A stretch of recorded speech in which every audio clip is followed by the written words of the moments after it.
आवाज आ रही है आप लोगों को मेरी?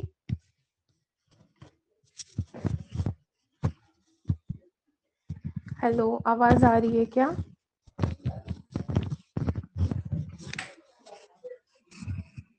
यस नो बोल दो।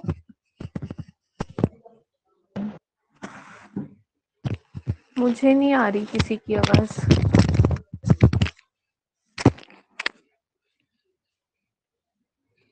चैट में ही बता दो चलो।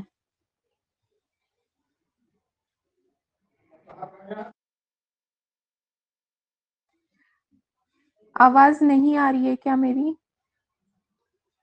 ओके ठीक है। तो अभी हम लोग स्टार्ट करेंगे द्रव्य गुणा। ठीक है, हमें पता ही होता है कि द्रव्य गुणा में बेसिकली हम सारा प्लांट से रिलेटेड स्टडी करेंगे। कौन सा प्लांट, मतलब प्लांट यहाँ पे हमें बेसिकली आइडेंटिफाई करना होता है, उसकी सारी प्रॉपर्टीज हमको पता होनी चाहिए। ये मेनली चलता है पार्ट बी में, मतलब पेपर 2 जो है उसमें। और पेपर 1 जो होता है द्रव्य गुणा का, 2 पेपर होते हैं 100 नंबर के, पेपर 1 पेपर 2। पेपर 2 जो है द्रव्य गुणा का, उसमें तो पूरे के पूरे प्लांट्स ही हैं, कुछ और आपको पढ़ना ही नहीं है। ठीक है, उसमें सारा आपको प्लांट से रिलेटेड स्टडी करना होता है। और जो पेपर 1 है इसमें ये कंपैरेटिवली काफी इजी होता है पेपर 2 के हिसाब से, तो क्योंकि यहाँ पे कुछ ऐसा खास अलग नहीं है, नॉर्मल सी सारी बातें होती हैं, गुण कर्म वगैरह थोड़ी थोड़ी फर्स्ट ईयर से रिलेट कर सकते हैं उसको हम आराम से। और बाकी इसमें मॉडर्न का फार्मा आता है पूरा, पेपर 1 में ही आता है वो। तो वो सब कुछ हम लोग डिस्कस करेंगे। तो अभी स्टार्ट करते हैं। तो ये जो कुछ भी सिलेबस में दिया हुआ है ना, मैं वो लाइन वाइज बताने का ट्राई करूंगी आपको। तो जो सबसे पहले दिया हुआ है वो द्रव्य गुणा का इंट्रोडक्शन, उसका क्लासिफिकेशन, मतलब द्रव्यों का क्लासिफिकेशन वगैरह दिया हुआ है।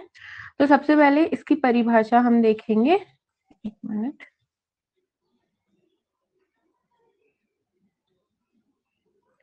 ठीक है, तो हम लोग द्रव्य की परिभाषा देखेंगे। सॉरी, ओके, द्रव्य गुणा। हम इसकी द्रव्य गुणा की परिभाषा पहले देखेंगे। तो अगर आपको श्लोक याद हो जाए तो ठीक है, बहुत अच्छी बात है, याद कर लीजिए। नहीं हो रहा है तो कोई घबराने की बात नहीं है, ऐसा कभी नहीं होता है आयुर्वेद में कि ये बस कहने की बात है कि अगर तुमने श्लोक नहीं लिखा तो तुम्हें नंबर ही नहीं मिलेंगे, फेल हो जाओगे, ऐसा कुछ नहीं है। अगर आपका कॉन्सेप्ट सही है तो जितना श्लोक वाले बच्चे को मार्क्स मिलेंगे उतने आपको भी मिलेंगे। बस ये है कि आपने कॉन्सेप्ट सही लिखा होना चाहिए। ये नहीं कि द्रव्य गुणा डेफिनेशन पूछ रहा है, आप कुछ और ही लिख के आ जा रहे हैं। नहीं, अगर आपने बुक के जैसी डेफिनेशन लिखी है बिल्कुल, तो आपको बिल्कुल मार्क्स मिलेंगे, नहीं कटेंगे। बस ये है कि श्लोक लिखने वाले को हो सकता है आपसे 2 नंबर ज्यादा मिल जाए या 1 नंबर ज्यादा मिल जाए। ऐसा नहीं है कि उसे 15 नंबर मिल रहे हैं, आपको 5 ही नंबर मिल रहे हैं एक क्वेश्चन में, ऐसा कभी नहीं होता है। 2-3 नंबर का अंतर आता है बस, और ज्यादा कुछ नहीं होता है। इसके अलावा आप देखो क्या लिखा है कि द्रव्याणाम नाम रूपाणी गुण कर्माणि सर्वशः प्रयोगश्चापि वर्ण्येत भस्मिन द्रव्य गुणा ही तत्। मतलब कि द्रव्य गुणा हमें नॉर्मली पता है कि ये वो शास्त्र है जिसमें कि द्रव्यों में भी स्पेसिफिकली प्लांट्स की ही बात की जाएगी। ठीक है, बाकी जो है दूसरे द्रव्य की, जैसे खनिज द्रव्य, कुछ मेटल वगैरह से रिलेटेड है। ठीक है, जो हमें जमीन के नीचे से खोद के मिलते हैं। ठीक है, लोहा चांदी इस टाइप की चीजें, वो तो उधर हम रस शास्त्र और भेषज में पढ़ते हैं। यहाँ पे जो द्रव्य बोला जा रहा है ना, ये द्रव्य माने कि स्ट्रिक्टली ये हमको प्लांट्स के बारे में ही हम यहाँ पे पढ़ते हैं, और किसी द्रव्य के बारे में हम यहाँ नहीं पढ़ते। तो लिखा है कि द्रव्यों के नाम रूप गुण कर्म और प्रयोग का सर्वांग विवेचन जिस शास्त्र में हो उस शास्त्र को द्रव्य गुण कहते हैं। ठीक है, सर्वांग विवेचन का मतलब है कि डिटेल्ड एक्सप्लेनेशन, किसी भी प्लांट का क्या नाम है, कैसा वो दिखता है। ठीक है, छोटा हर्ब है, शर्ब है, ट्री है, या ग्रास वगैरह टाइप है। ठीक है, कैसा वो दिखता है, उसकी पत्तियां कैसी है, पूरा डिटेल। कि जैसे अगर आपने 11th-12th का याद हो तो कि पैरेलल वेनेशन है या रेटिकुलेट वेनेशन है, इस तरीके से सभी कुछ पूरा डिटेल। तो वो हो गया उस प्लांट का रूप। ठीक है, उसका नाम माने कि उसका नाम हिंदी में क्या होता है, बॉटनिकल नेम क्या होता है। हमें एक चीज और बताओ कि जैसे द्रव्य गुणा है, ठीक है, पेपर 2 में, द्रव्य गुणा के पेपर 2 में 267 प्लांट्स हैं आपके। ठीक है, शॉर्ट और लॉन्ग दोनों मिला के, तो टोटल आपको 267 है शायद वो, या 269 है, ऐसे ही कुछ है। तो वो अब एक दिन में याद कर पाना या एक महीने में याद कर पाना किसी के लिए पॉसिबल नहीं है। ठीक है, अब मैं ये नहीं कह रही हूँ कि ये कंप्लीटली इम्पॉसिबल है, लेकिन अब जब हम लोग सीरियसली पढ़ ही रहे हैं तो हम स्टार्टिंग से ये करते चलेंगे, मैं दो दो ड्रग्स मतलब दो दो प्लांट आपको रोज याद करवाते हुए चलूंगी, ठीक है, उनका नाम और उनका बॉटनिकल नेम। नेक्स्ट क्लास से मैं उसको बता दूंगी। और मैंने जैसे ट्रिक बना बना के याद करने की कोशिश की थी ना, क्योंकि आप आज याद है, परसों याद है, चलो 10 दिन बाद भी याद है, लेकिन एक टाइम ऐसा आएगा कि उसे भूल जाते हैं। तो अगर आप उसको ट्रिक बना के रिलेट करके याद रखेंगे ना उसका बॉटनिकल नेम, तो वो बहुत ज्यादा बेनिफिशियल होगा, ठीक है। तो मैं अब नेक्स्ट क्लास से ये करूंगी कि आपको दो दो ड्रग्स जब भी होगा, द्रव्य गुणा की क्लास तो हर बार ही कराती रहूंगी, तो ऐसे क्या होगा, 4-5 महीने में आपको पूरा पेपर 2 का याद हो जाएगा।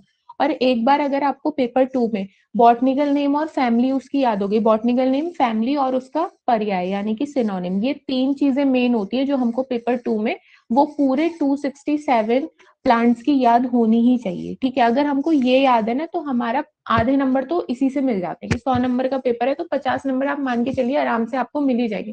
क्योंकि उसके अलावा जो भरना होता है ना उसमें कंटेंट, वो बहुत ही ईजी है, वो हर प्लांट में सेम ही कंटेंट भरना होता है, कुछ अलग नहीं होता है।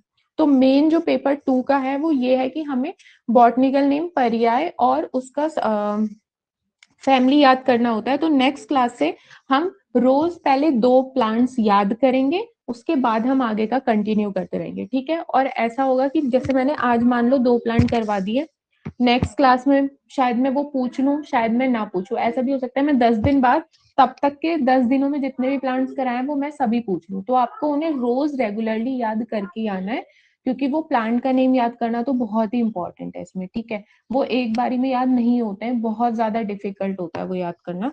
तो हम रोज उसको याद करेंगे तो हमको इजीली वो याद हो जाएगा, ठीक है। तो अब वापस आते हैं इधर।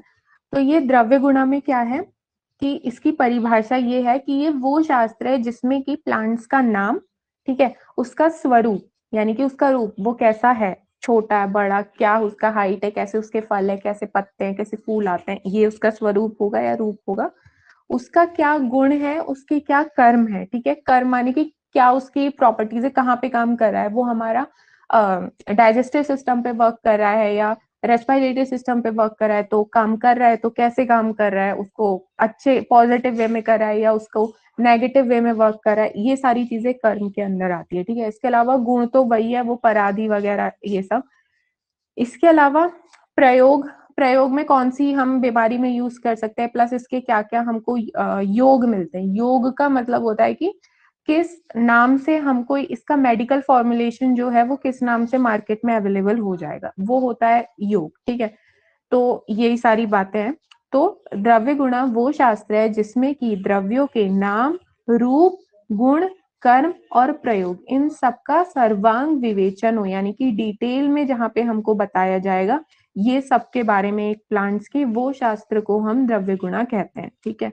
इसके अलावा ये कुछ पढ़ने वाला नहीं है, सेकंड पॉइंट छोड़ दो, बेमतलब का कंफ्यूज करने वाली सी बातें हैं ये, इसको छोड़ देंगे, इसे हम नहीं पढ़ेंगे। इस प्रकार गुण शब्द में ये भी कुछ काम का नहीं है, ठीक है। यहाँ पे बस ये भी ना पूछा नहीं जाता है। अब हो सकता है कि जैसे इंटरनल एग्जाम्स होते तो पूछ ले, लेकिन अगर आपका फाइनल एग्जाम हो रहा है, सीधे इंटरनल्स नहीं होते, तो बहुत ही कम पॉसिबिलिटी रहती है इसकी। लेकिन आप ये भी नहीं कह सकते कि पूछा ही ना जाए, वो हो सकता है कि बोले द्रव्य गुणा का डेफिनेशन बताओ, उसका महत्व बताओ, द्रव्यों का वर्गीकरण बताओ, 15 नंबर में या 10 नंबर में आराम से क्वेश्चन बन जाता है, ठीक है। तो ये कुछ इंपॉर्टेंट नहीं है, बस इतना ही इंपॉर्टेंट है। इसके अलावा अब बात आती है द्रव्य गुणा के महत्व की, कि इसका इंपॉर्टेंस क्या है। तो महत्व एवं प्रयोजन, ठीक है। अब इसमें खास तो है नहीं कि प्लांट्स, आयुर्वेद का पूरा शास्त्र ही उस पर डिपेंड करता है, अब वो होंगे ही नहीं तो हम दवाई नहीं बना पाएंगे, चिकित्सा नहीं कर पाएंगे, ठीक है। ये कॉमन सेंस वाली बात है। कुछ इसमें ऐसा बहुत रॉकेट साइंस नहीं कि आप नहीं लिख पाएंगे, ये कहानी बनाने वाली बात है। अब हम जब सेकेंड ईयर में आ जाते हैं तो इतनी कहानी बनानी हमें आ जाती है, ठीक है। तो स्टिल मैं एक बार रीड कराती हूँ, अगर किसी को भी कोई पॉइंट ऐसा लगे कि ये पॉइंट नहीं समझ में आ रहा है तो वो मुझे बता देना। ऑल्दो मेरे को लगेगा कि ये पॉइंट डिफिकल्ट है तो मैं खुद ही उसको एक्सप्लेन कर दूंगी, ठीक है। स्टिल अगर मैं नहीं करूँ एक्सप्लेन तो आप मुझे बता देना कि ये पॉइंट नहीं समझ आया, मैं आपको बता दूंगी। देखो क्या लिखा है, चिकित्सा शास्त्र का मुख्य अंगभूत विषय होने के कारण द्रव्यगुण शास्त्र अत्यंत उपयोगी एवं महत्वपूर्ण है, ठीक है। अब बिना दवाइयों के तो चलेगा नहीं काम, तो और दवाइयों का सारा ज्ञान हमको प्लांट से लेना ही पड़ता है, और प्लांट्स का सारा नॉलेज हमको द्रव्य गुणा देता है। तो इसीलिए द्रव्य गुणा एक बहुत ही इंपॉर्टेंट पार्ट होता है आयुर्वेद का, यही चीज इन्होंने यहाँ पे बोली है। इसके अलावा क्या बोलते हैं कि आयुर्वेद के 2 मौलिक सिद्धांत है, स्वस्थ व्यक्ति के स्वास्थ्य की रक्षा करना और रोगी व्यक्ति के रोगों का प्रशमन करना। मतलब जो ऑलरेडी हेल्दी है उसको हमेशा हेल्दी बना के रखना, जो बीमार है उसको ट्रीट करना। ये दोनों ही उद्देश्य द्रव्य के समुचित प्रयोग से ही सिद्ध होते हैं, और ये सब तभी पॉसिबल है जब हम लोग ये प्लांट्स वगैरह का रेगुलर प्रॉपर वे में इनटेक करेंगे, ऐसा इन्होंने बोला है। इसके अलावा ये कहते हैं कि द्रव्य से शरीर के दोष धातु मल निरंतर प्रभावित होते रहते हैं और तदनुसार उनका साथ में क्षय या वृद्धि होता रहता है। देखो, आपने फर्स्ट ईयर में एक वो सिद्धांत पढ़ा होगा, एक प्रिंसिपल पढ़ा होगा कि समान से समान की वृद्धि होती है, और जो विपरीत गुण वाला होता है उससे क्षय होता है। ठीक है, एक चीज मैं आपको बताऊं कि कोई भी ऐसी चीजें जिसकी प्रॉपर्टीज वात के गुणों से मिलेगी, ठीक है, वात की प्रॉपर्टीज अगर आपको आती है तो अच्छी बात है, नहीं आती है तो कोई घबराने की बात नहीं है, हमें आगे बहुत पढ़ना है, पढ़ लेंगे हम उसे। ठीक है, मैं बता देती हूँ। नॉर्मली 2-3 तो सबको ही पता होती है कि वात का गुण है, एक तो शीत होता है, ठीक है, वो रूक्ष होता है, ओके, लघु होता है, उसमें चल गुण होता है, ठीक है, ये 3-4 तो हम सबको पता होते हैं। तो अगर हम कोई ऐसे द्रव्य का सेवन करेंगे या कोई भी ऐसी चीज हम खाएंगे जिसमें ये सारी प्रॉपर्टीज हैं, मतलब वो लघु भी है, ठीक है, लाइट भी है, वो रूक्ष भी है, ठीक है, इसके अलावा चल गुण भी है उसमें, ठीक है, ये सारी प्रॉपर्टीज अगर हमें किसी में मिल रही है, शीत है, लघु है, रूक्ष है, ठीक है, ये तीनों क्या है, वात की प्रॉपर्टीज है। तो अगर हमने कोई ऐसा द्रव्य खाया जिसमें ये तीनों प्रॉपर्टीज हैं, ये तीनों गुण मौजूद हैं, तो वो ऑब्वियसली ये जो भी द्रव्य हम खा रहे हैं ये हमारी बॉडी में जाके वात का ही प्रकोप करने वाला है, क्योंकि इसके गुण वात के गुण के समान है। तो ये मतलब होता है कि समान से समान की वृद्धि होती है।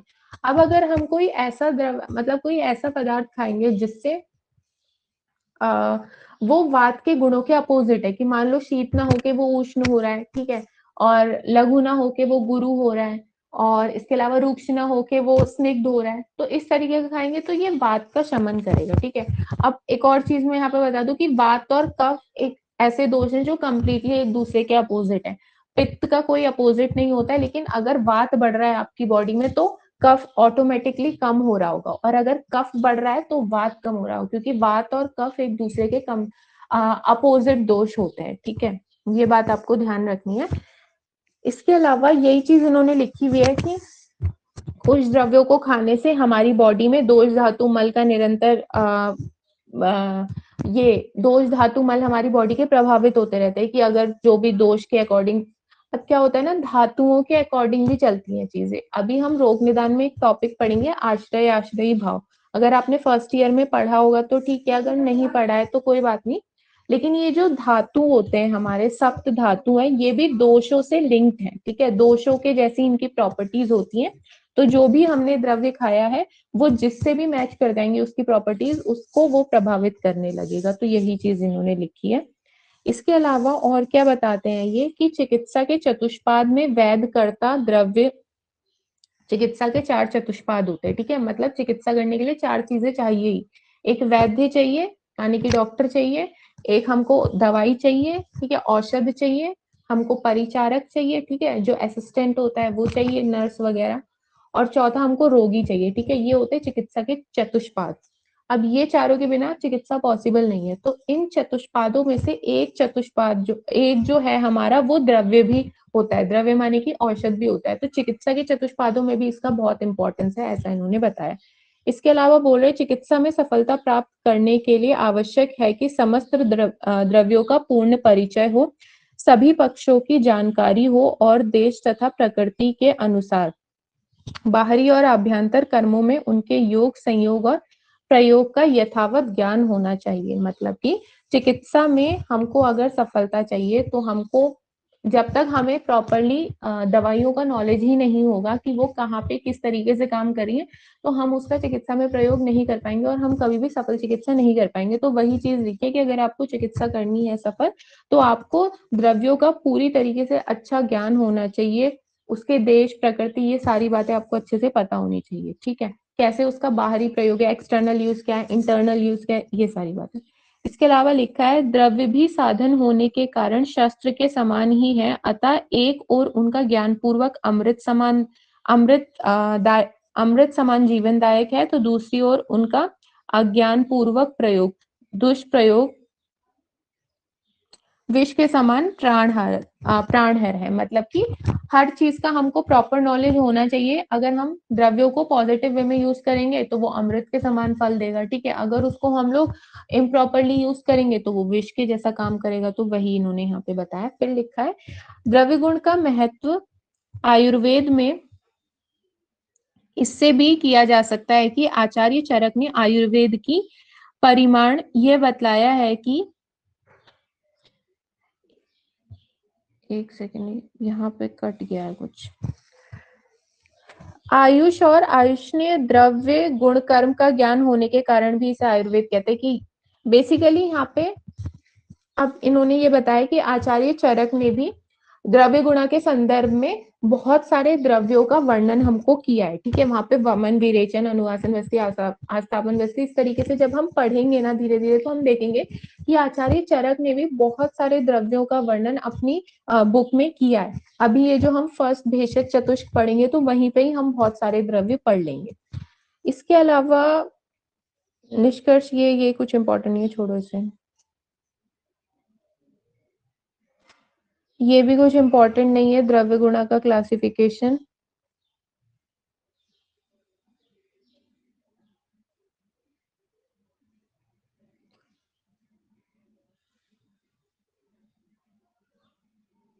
हाँ, ये एक चीज इंपॉर्टेंट आती है, सप्त पदार्थ, ठीक है। सप्त पदार्थ तो ये होते हैं द्रव्य गुण रस विपाक वीर्य प्रभाव और कर्म, ठीक है। ये द्रव्य गुणा के संदर्भ में है। ये सप्त पदार्थ ये पूछा जाता है कि द्रव्य गुणा के संदर्भ में सप्त पदार्थ क्या होते हैं ये बताओ। तो ये 7 चीजें होती हैं और यही 7 चीजें ना हमको यहाँ पे डिटेल में पढ़नी है। बेसिकली पेपर 1 में हम गुण डिटेल में पढ़ेंगे, रस विपाक वीर्य प्रभाव कर्म ये सारी चीजें हम लोग डिटेल में पढ़ते हैं और यही पूरा पेपर 1 का सिलेबस होता है। तो ये सारी चीजें इन्होंने बताया है। तो अब क्या है, सबसे पहले द्रव्य, ठीक है। द्रव्य को हम क्या कहते हैं कि रसादि गुण तथा वमनादि कर्मों का आश्रयभूत जो पंच भौतिक विकार है वह द्रव्य कहलाता है। मतलब इसमें कुछ समझाने जैसा है नहीं, इसको रटना ही पड़ेगा कि द्रव्य क्या होता है। द्रव्य मतलब कि कोई भी ऐसी चीज, पहला तो वो द्रव्य है तो ऑब्वियसली वो पंच भौतिक ही होगा क्योंकि सभी कुछ पंच भौतिक होता है ऐसा आयुर्वेद में मानते हैं। तो इसलिए लिखा है पंच भौतिक विकार है कोई, ठीक है। वो पंच भौतिक है कोई चीज, वो क्या है जिसमें गुण और कर्म दोनों चीजें मौजूद है, ऐसा पंचभौतिक विकार द्रव्य कहलाता है, ठीक है। इसमें अब द्रव्य ऐसा नहीं है कि सिर्फ औषधि औषध है, आहार औषध अद्रव्य ये सभी कुछ। अद्रव्य का मतलब कि आप समझ लीजिए नॉर्मली जो नॉन लिविंग थिंग्स हैं उनको भी इंक्लूड करवा दिया इन्होंने ऐसा, ठीक है। वो बोल रहे हैं। इसके अलावा गुण क्या होता है, गुण माने की प्रॉपर्टी। तो लिखा है द्रव्य में रहने वाले शीत उष्ण स्निग्ध रूपशादी भौतिक कर्मों को ही गुण कहते हैं। ये भी इसमें कुछ खास नहीं है। इसके अलावा रस किसे कहते हैं कि द्रव्यों में जो असाद होता है उसको रस, स्वाद होता है उसे रस कहते हैं। कि मतलब जो द्रव्यों में टेस्ट करते हैं हम, जो हमारी जिह्वा जो हमारे रसेंद्रिय के द्वारा जिसका हम ज्ञान करेंगे तो वो रस कहलाएगा ऐसा, ठीक है। तो ये अस्वाद होता है कि मतलब आस्वाद होता है का मतलब ये है कि इसको हम अपनी रसेंद्रिय के द्वारा जिसका ज्ञान हम करते हैं वो चीज हमारा रस कहलाता है। ये द्रव्यों में मौजूद होता है। क्या होता है, मधुर अम्ल लवण कटु तिक्त कषाय, ये कुछ खास नहीं है। विपाक क्या होता है, विपाक का मतलब है कि जब हम खाना खा लेते हैं, ठीक है, तो सबसे पहले जो भी हमने खाया है जो हमको उसका टेस्ट महसूस होगा। जैसे मान लो हमने मिठाई खाई, ठीक है, मिठाई खा ली, अब खाने के बाद क्या हमें उसका टेस्ट महसूस हुआ मीठा। उसके बाद ये जो हमें पहले मुंह में महसूस हुआ ना वो होता है उसका रस।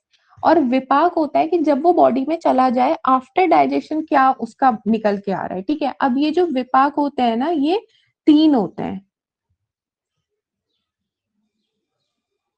मैं लिखती हूँ यहाँ पे, 1 मिनट।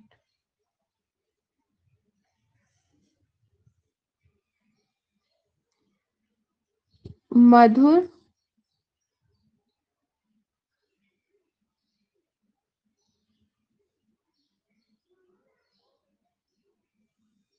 और अम्ल, ठीक है। मधुर, अम्ल और कटु, ये 3 विपाक होते हैं। इसका क्या मतलब है कि कोई भी चीज हमने खाई है, वो आफ्टर डाइजेशन इन तीनों रसों में से कोई एक रूप में परिवर्तित हो जाएगी और ये चीज विपाक कहलाती है। अब क्या होता है कि मधुर के लिए, अब हर आचार्य का ना अलग अलग है, तो मैं आपको आचार्य चरक के अनुसार बताती हूँ। आचार्य चरक क्या कहते हैं कि हम अगर मीठा द्रव्य खा रहे हैं, कोई ऐसा द्रव्य खा रहे हैं जिसका स्वाद मधुर है, या कोई ऐसा द्रव्य खा रहे हैं जिसका जो रस है वो लवण है, ठीक है। तो अगर मधुर और लवण हमने खाया है तो उसका विपाक हमेशा ही मधुर बनेगा जाके, ठीक है। और कटु का कटु बनेगा, और बाकी जो बचेंगे, एक मिनट, हाँ, मधुर का बनेगा हमारा, मधुर विपाक हमेशा ही मधुर और लवण का बनेगा। इसे मैं लिख देती हूँ,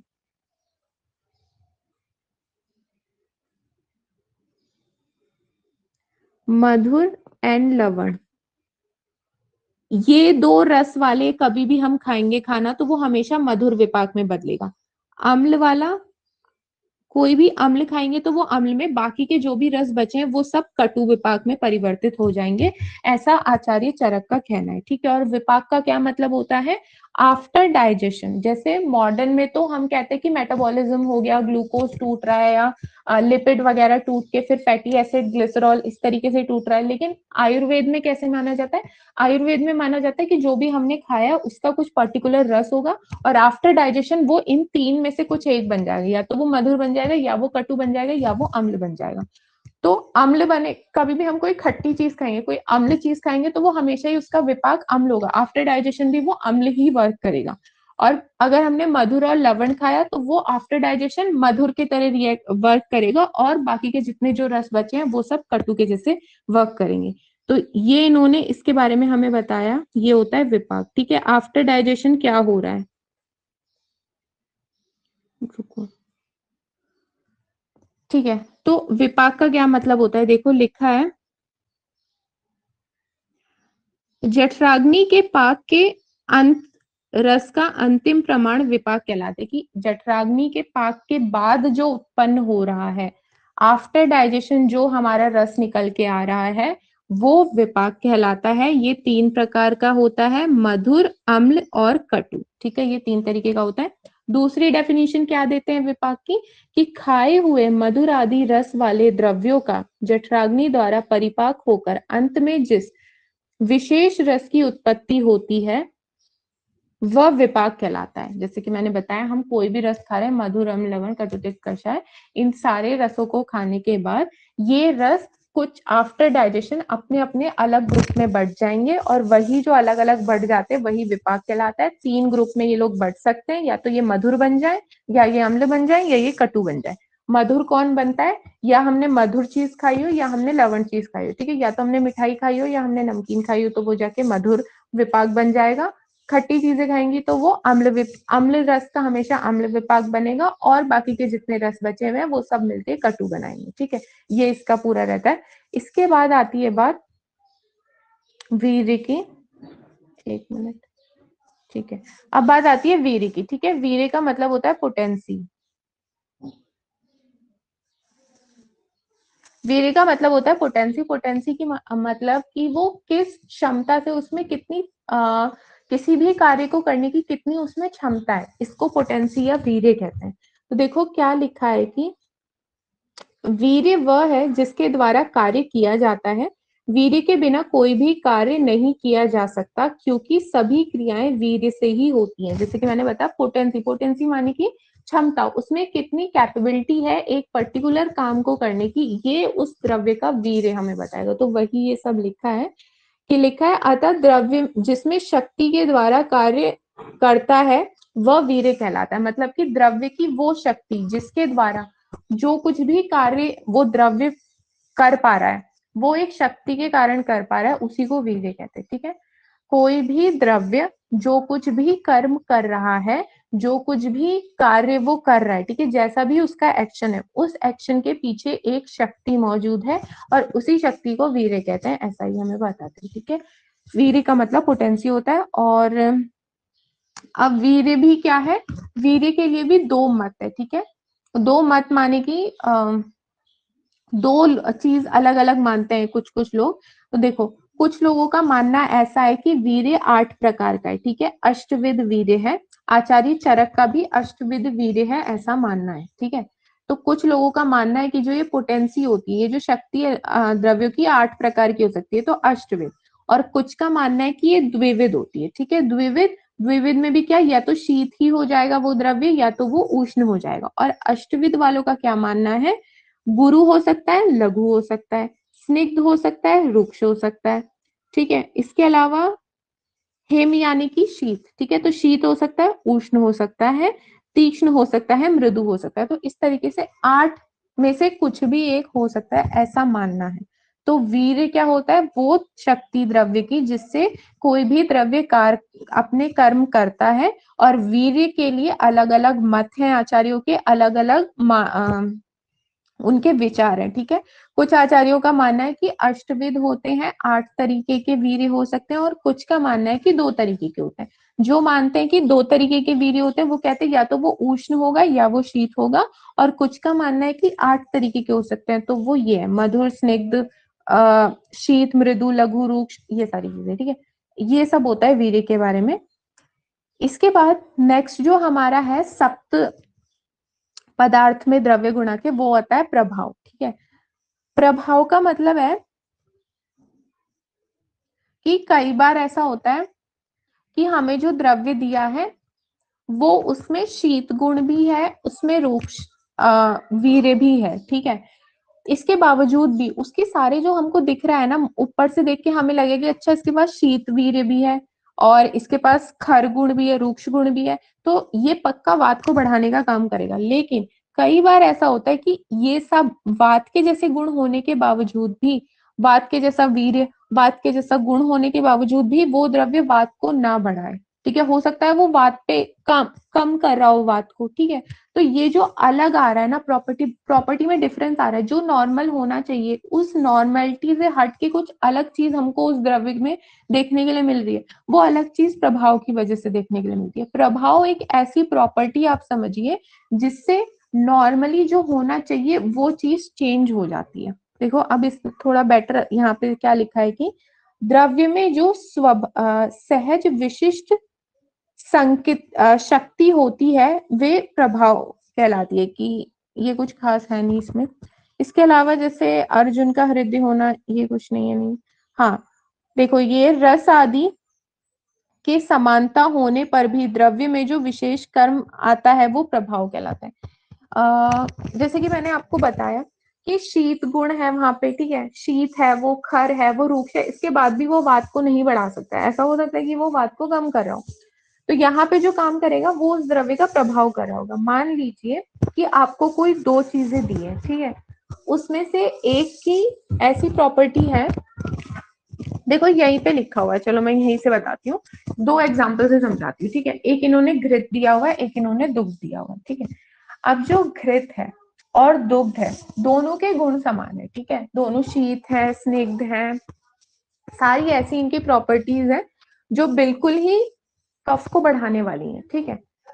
अब एक और चीज मैं बताऊं कि अगर कोई भी चीज कफ को बढ़ाएगी तो वो हमेशा हमारी जठराग्नि को मंद करेगी। एक सेकंड रुक जाओ।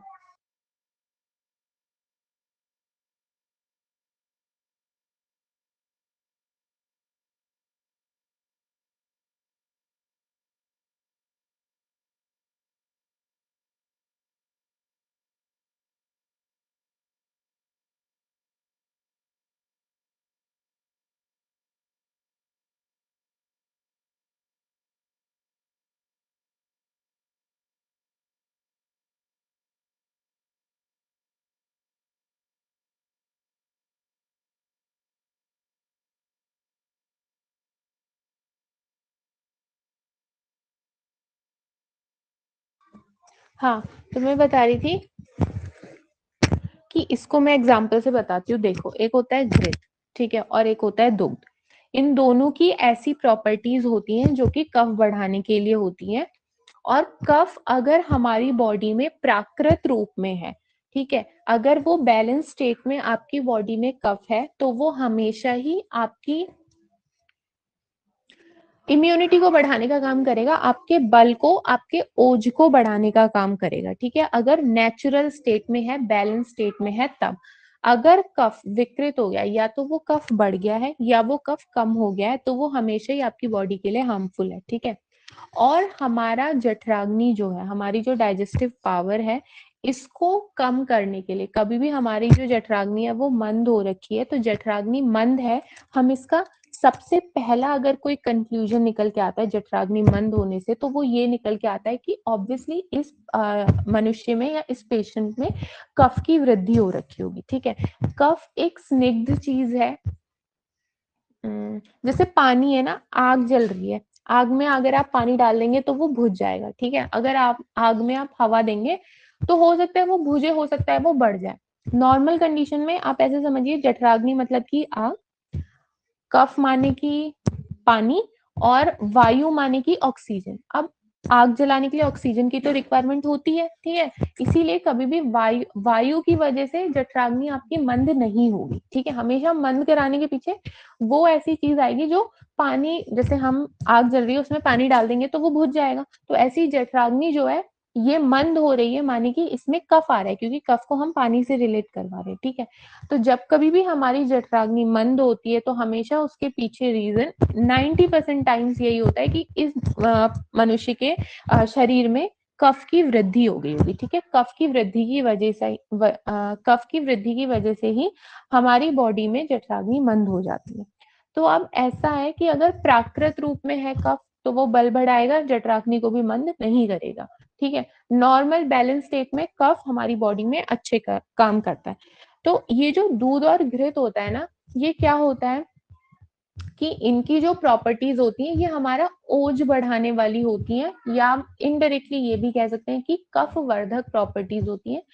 कफ वर्धक इनमें गुण होते हैं, ठीक है, चाहे वो घृत की बात की जाए चाहे वो दुग्ध की बात की जाए, ठीक है। ये शीत होते हैं, इनमें स्निग्धता होती है, इनमें पिच्छलता होती है, ठीक है। जो भी कफ के गुण होते हैं ना, वो लगभग सारे ही गुण हमें दुग्ध में भी मिलेंगे, हमें घृत में भी मिलेंगे, ठीक है।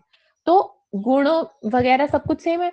तो अब होना क्या चाहिए कि ये दोनों को ही, कफ को बढ़ाना चाहिए, लेकिन ऐसा नहीं होता है। देखो क्या लिखा है यहाँ पे कि घृत और दुग्ध रस आदि में समान होने पर भी घृत क्या करता है, अग्नि का दीपक करता है, और दुग्ध अग्नि दीपक नहीं माना जाता है। देखो, घृत घृत की भी ऐसी प्रॉपर्टीज थी जो कफवर्धक थी, ठीक है, और दुग्ध की भी ऐसी प्रॉपर्टीज थी जो कफवर्धक थी। लेकिन यहाँ पे बोल रहे हैं कि घृत में एक ऐसा स्पेशल प्रॉपर्टी है, घृत और दुग्ध दोनों सेम होने के बावजूद भी ऐसा नहीं है कि दोनों में ही कफवर्धक है प्रॉपर्टीज तो दोनों जाके अग्नि को खत्म कर रहे हैं, ऐसा नहीं है। ये कह रहे हैं प्रॉपर्टीज सेम होने के बावजूद भी घृत हमारा यहाँ पे अग्नि दीपक का काम कर रहा है, मतलब हमारी जो जठराग्नि उसको बढ़ाने का काम कर रहा है, और दुग्ध ऐसा कोई स्पेसिफिक फंक्शन यहाँ पे परफॉर्म नहीं करता है। तो प्रभाव एक ऐसी प्रॉपर्टी है द्रव्यों की जो दो से ज्यादा द्रव्यों में सेम क्वालिटीज होने के बावजूद भी उनके फंक्शनिंग में डिफरेंस लाता है। जैसे कि घृत और दुग्ध क्या था, दोनों में सेम गुण थे, दोनों में शीत था, दोनों स्निग्ध थे, दोनों पिच्छल थे, इसके बावजूद भी दोनों थे तो कफवर्धक ही, लेकिन इसके बावजूद भी एक ने अग्नि को बढ़ाने का काम किया और दूसरे ने ऐसा कोई सच फंक्शन परफॉर्म नहीं किया। तो इन दोनों के फंक्शनिंग में जो डिफरेंस आया है वो एक स्पेशल प्रॉपर्टी की वजह से आया है, और उसी का नाम हम लोग प्रभाव कहते हैं। ओके, क्या आप लोगों को यहाँ तक समझ में आ गया है ये सब जो मैंने बोला? Yes ma'am. बाकी लोगों को समझ में आ रहा है कि ऊपर से जा रहा है? यस मैम, आ गया। ओके, ठीक है। तो अब नेक्स्ट जो है हमारा सब पदार्थ में वो आता है कर्म, ठीक है। कर्म माने की एक्शन, कैसे वो काम करेगा, तो द्रव्य का रसादी गुणों द्वारा पुरुष शरीर में जो संयोग विभाग उत्पन्न करता है उसको कर्म कहते हैं। ये एज इट इज डेफिनेशन है, इसको रट लो, कुछ नहीं कर सकते। कर्म माने की एक्शन, ठीक है। और ये सब की डेफिनेशन अगर अभी याद हो रही है तो कर लो, नहीं हो रही है तो घबराने की जरूरत नहीं है, क्योंकि इसमें अपने आप में एक एक चैप्टर है। कर्म का एक चैप्टर है, प्रभाव का एक चैप्टर है, वीर्य का एक चैप्टर है, तो ये सभी हमको यहाँ पढ़ना होता है, तो यहाँ पे भी कोई घबराने की जरूरत नहीं है। लेकिन अगर द्रव्य गुणा के सप्त पदार्थ पूछेगा तो आपको पता होने चाहिए कि वो क्या है। ओके, इसके अलावा ये सारा द्रव्य गुणा का इंट्रोडक्शन है, कि अगर आपके पेपर में आ जाए कि द्रव्य गुणा का परिभाषा लिख के सब पदार्थों का वर्णन करिए, तो आपको उसकी डेफिनेशन लिख के आनी है द्रव्य गुणा की, और उसके जो ये सब पदार्थ है इसके बारे में बता के आना है, ठीक है। अब एक नेक्स्ट टॉपिक आता है, वो आता है द्रव्य। तो द्रव्य में सबसे पहले इसकी आती है निरुक्ति, ठीक है। तो श्लोक याद हो जाए या ये धातु वातु याद हो जाए कि किस धातु से मिलके बना है तो कर लो, वरना कोई जरूरत नहीं है। बस यहाँ पे नॉर्मली याद कर लो कि यहाँ गति से, ठीक है,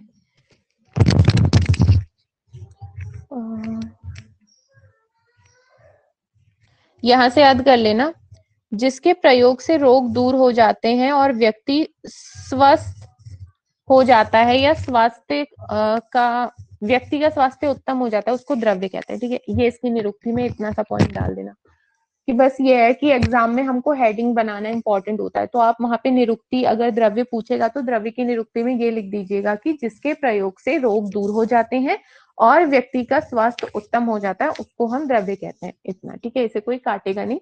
और अगर आपको याद हो जाता है ये कि द्व गतो धातु लगने से द्रव्य शब्द की निष्पत्ति हुई है, ये याद हो जाता है तो याद कर लीजिए, अदरवाइज ऐसा कोई बहुत कंपल्शन नहीं है, नहीं पूछेगा ऐसे अलग से।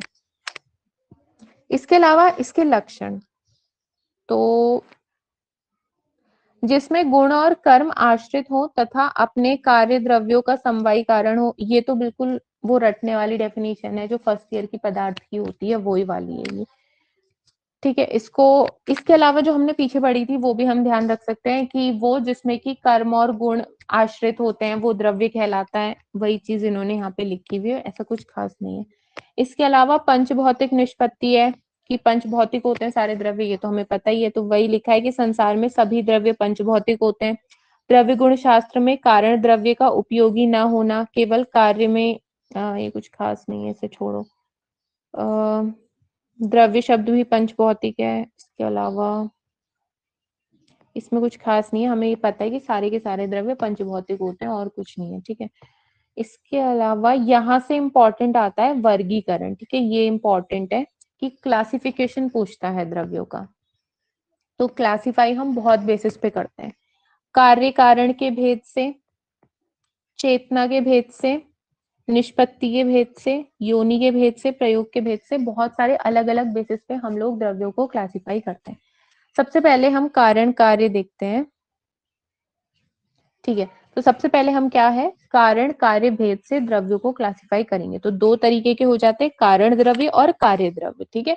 कारण द्रव्य माने कि छोटे छोटे एटम्स वगैरह, ठीक है, और कार्य मतलब कि उससे जो मिलके बड़ा बनेगा वो कार्य। देखो क्या लिखा है, सृष्टि के मौलिक तत्व जिनमें सभी द्रव्य उत्पन्न होते हैं, ये संख्या में 9 होते हैं, पंचभौतिक, आत्मा, कार्य, दिशा। इसके अलावा इसकी कुछ अच्छी डेफिनेशन ये दी नहीं हुई है, एक मिनट में आपको डिक्टेट करती हूँ, वो आप लिख लो।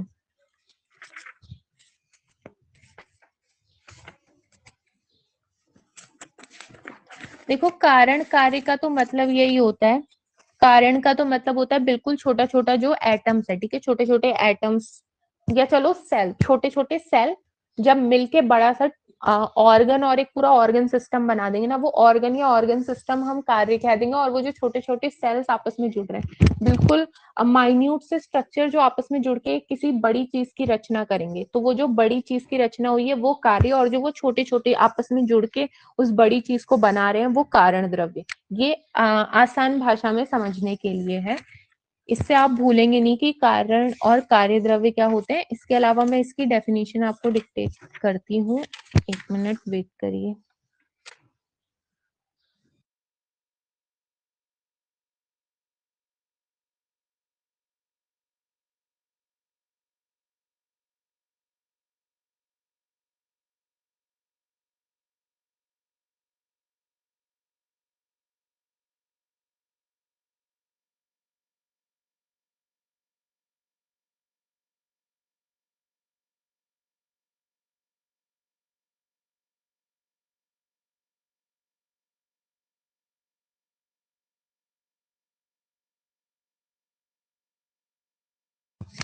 नहीं, बुक में भी यही लिखी हुई है कि सृष्टि के जो मौलिक तत्व होते हैं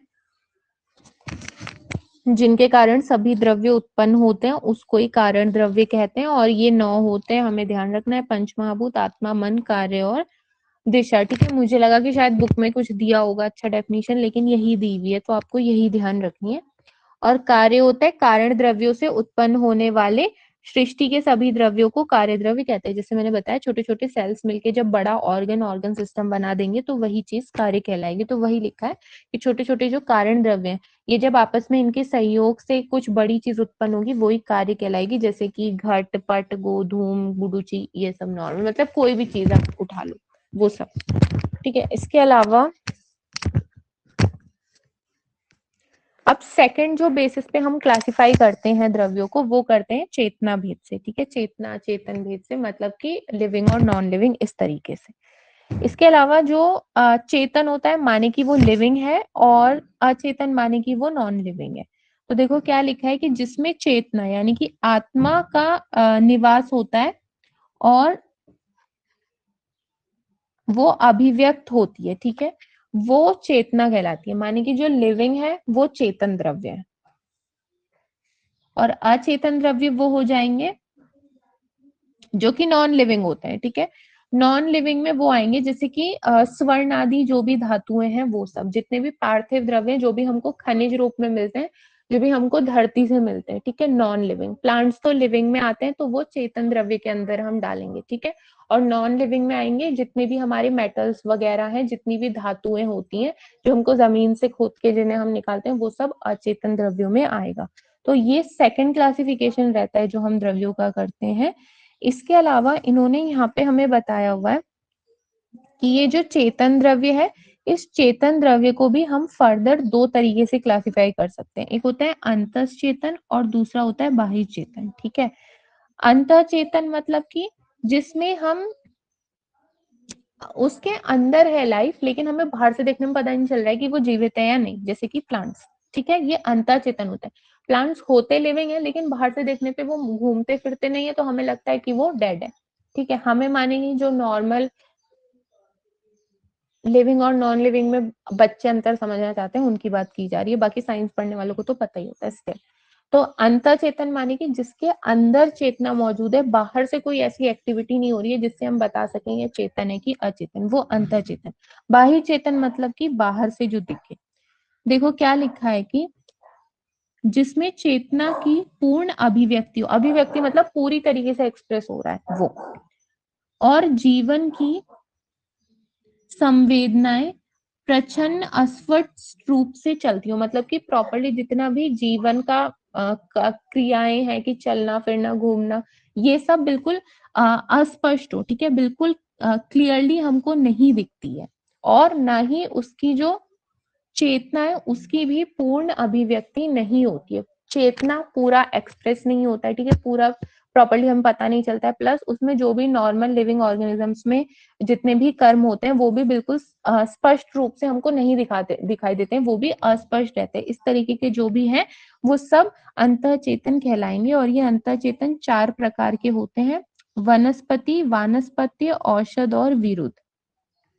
वनस्पति माने कि ऐसे प्लांट्स, अंतःचेतन का मतलब ही प्लांट्स है। ठीक है, तो अब ये जो 4 है ना, ये प्लांट्स के टाइप बता दिए इन्होंने। तो एक होता है वनस्पति। ठीक है, वनस्पति हम किसको बोलेंगे? ऐसे प्लांट जिसमें कि फूल दिखाई ना दे, जिन ऐसे प्लांट जिसमें फूल नहीं दिखाई देते हैं, वो प्लांट्स वनस्पति कहलाता है। वानस्पति कहता है कि जिसमें फल और फूल दोनों प्रत्यक्ष रूप से दिखाई देते हैं। जिन प्लांट्स में फल फूल दोनों दिखाई देते हैं वो वनस्पति, जिनमें फूल नहीं दिखाई देता वो वानस्पत्य। इसके अलावा औषध क्या होते हैं कि ऐसे जिनका फल पकने पर जो प्लांट नष्ट हो जाए वो औषध द्रव्य कहलाता है। जैसे गेहूं, चना, जौ, जितनी भी हमारी फसलें होती हैं वो क्या होता है, जब फसल पक जाती है, जब गेहूं, चावल वगैरह, इन सब की जो भी फसलें होती है, गेहूं, धान, ये सब जब पूरा इनका फल लग जाता है, गेहूं की जो फसल है, इसका फल ही गेहूं है, ठीक है, तो जब ये लग जाता है तो वो नष्ट हो जाती है। तो औषध द्रव्य ऐसे होते हैं जिनका फल लगने के बाद वो नष्ट हो जाते हैं। और विरुद्ध क्या होते हैं, जो भी क्लाइंबर्स होती हैं, जो भी लताएं होती हैं, ठीक है, वो सब हमारी विरुद्ध में कहलाती हैं, तो जिनकी लताएं होती हैं, ये होता है। इसके अलावा जैसे गिलॉय वगैरह है, ये कुछ और खास इससे ज्यादा नहीं पढ़ना है। इसके अलावा बहि चेतन का मतलब है कि इन वर्ग के द्रव्यों में चेतना बाहर तथा अभ्यंतर दोनों रूप में दिखाई देती है। हमें बाहर से पता चल जाता है और इनके अंदर भी चेतना होती है, ठीक है। ये भी फर्दर 4 तरीके से डिवाइड किए जाते हैं।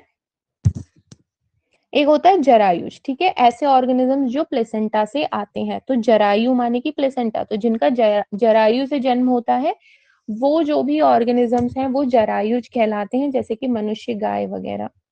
इसके अलावा फिर आता है अंडज, जिनका अंडे से जन्म होता है, चिड़िया वगैरह। तो लिखा है अंडों से जन्म लेने वाले जो ऑर्गेनिज्म है, जो भी जीव है, वो सब अंडज कहलाते हैं, सर्प, पक्षी, ये सब। ओके। इसके अलावा औद्भिद है कि जो पृथ्वी के अंदर से बाहर निकलते हैं, जैसे कि इंद्रगोप आदि।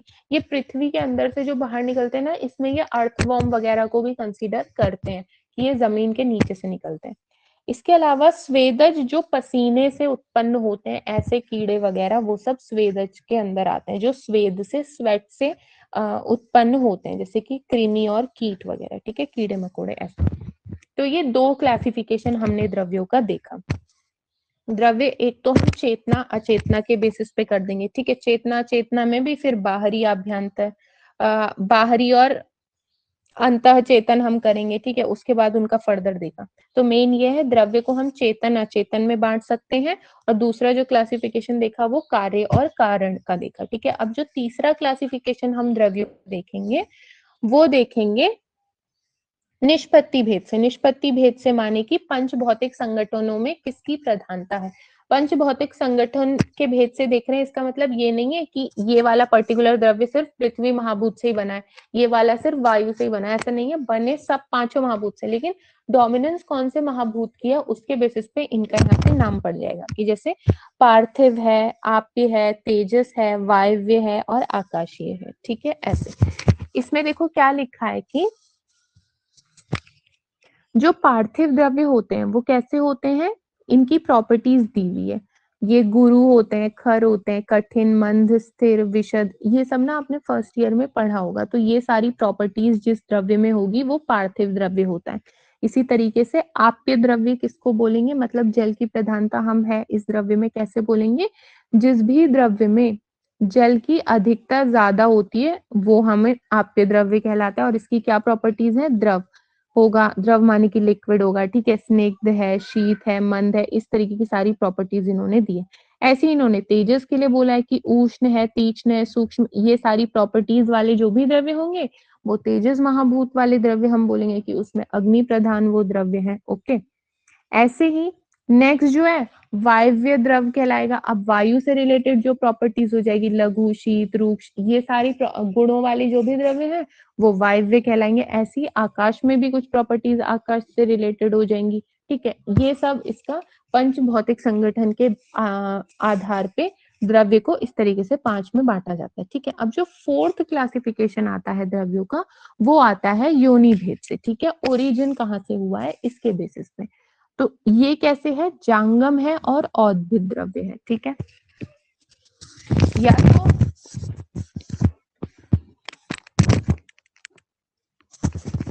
जांगम द्रव्य का मतलब होता है कि जो एनिमल से मिले वो सारी चीजें जांगम में आएंगी। औद्भिद में आएंगी वो सारी जो हमको पृथ्वी से प्राप्त होती है, ठीक है, जमीन से। तो जो भी जांगम प्राणियों से प्राप्त हो वो सब, जैसे कि जांगम से आपको ये नहीं समझना है कि जो भी जंगली जानवर है उनसे ही, नहीं, जांगम में हमारे गाय भैंस सब कुछ आ जाता है, ठीक है। तो कस्तूरी है, दुग्ध है, गोरोचन है, घृत है, ये सारे ऐसे द्रव्य हैं जो कि हमको एनिमल से प्राप्त होते हैं। देखो कस्तूरी तो आपने नाम सुना होगा, एक हिरण होता है, उसकी नाभि में से मिलता है ये, ठीक है, एक तरीके का द्रव्य होता है ये कस्तूरी। ओके। दुग्ध माने दूध। गोरोचन क्या होता है कि जो भी ये गाय भैंस होते हैं ना, इनकी जो गॉल ब्लैडर वगैरह रहता है, वहां पे किसी तरीके के स्टोन्स हो जाते हैं, ठीक है, गॉल ब्लैडर स्टोन्स हो जाते हैं, वही ये गोरोचन कहलाता है। ओके। और घृत नॉर्मल। तो ये सभी कुछ क्या है, हमको जानवरों से ही प्राप्त होता है, तो ये इसलिए जंगम द्रव्यों में कहलाएगा। और फिर आता है औद्भिद माने की जो प्लांट्स ओरिजिन के हैं, तो सॉरी, औद्भिद माने की जो पृथ्वी से हमको मिल रहे हैं, ठीक है।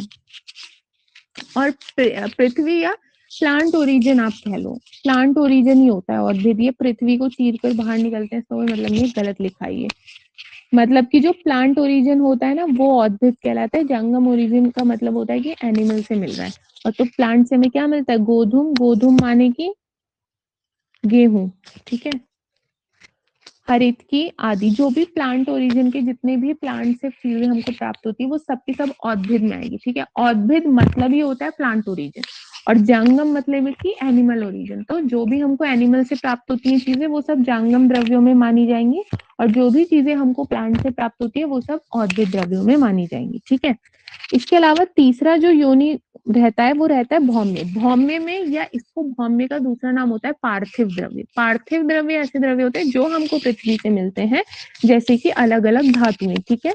मरकरी है, सल्फर है, पारद और मरकरी सेम ही चीज है, ये गलत लिखा हुआ है, ठीक है। तो सारे मेटल जो कि हमको धरती से मिल रहे हैं, पृथ्वी से मिल रहे हैं, वो सब भौम्य कहलाएंगे या पार्थिव द्रव्य कहलाते हैं। ओके, इन्होंने फिर ये कुछ पढ़ने की जरूरत नहीं, नीचे जो दिया हुआ है इतना ही बस इम्पोर्टेंट था। अब देखो जो ये भौम्य है ना, जिसको हम लोग पार्थिव द्रव्य भी कहते हैं, तो ये पार्थिव द्रव्य भी दो तरीके के होते हैं, या तो ये प्राकृत हो जाएंगे या कृत्रिम हो जाएंगे। प्राकृत यानी नेचुरली अकरिंग, कृत्रिम माने की मैन मेड, ठीक है। इसके अलावा आप पढ़ लेना, कुछ खास नहीं है। फिर नेक्स्ट जो क्लासिफिकेशन रहता है द्रव्यों का, वो रहता है कि प्रयोग भेद से भी हम द्रव्यों को बांट सकते हैं, दो प्रकार के कर सकते हैं। कैसे, या तो वो औषध द्रव्य हो जाएंगे या वो आहार द्रव्य हो जाएंगे। औषध द्रव्य माने कि जनरली उसकी चिकित्सा में हम यूज लेंगे, और आहार द्रव्य का मतलब रोजमर्रा के जीवन में उसका यूज करेंगे। तो औषध द्रव्य माने कि वीर्य प्रधान होता है, कुछ नहीं इसमें लिखा है, इंपॉर्टेंट नहीं है।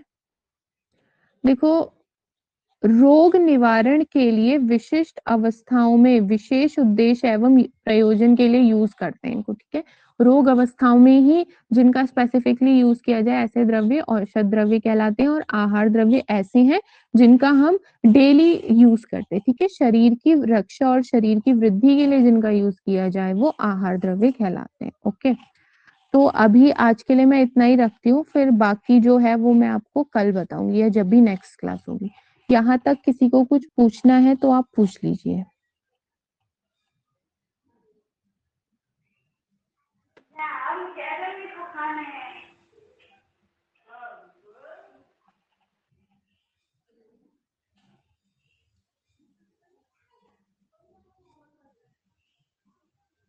बाकी मीनू और प्रज्वल, आपको समझ में आ रहा है? कुछ ऐसा तो नहीं है कि नहीं समझ आ रहा है, ये बहुत ही बोरिंग लग रहा है, बकवास, ऐसा तो नहीं है? नो मैम, अभी तो मतलब नो पुराना मैम। रिकवर हुआ है। ओके ओके, ठीक है, चलो। अब इसको पढ़ लेना आप, जो भी डाउट्स होंगे मुझे पूछ लेना, और अपने नोट्स आप लोग बनाते रहना, ठीक है।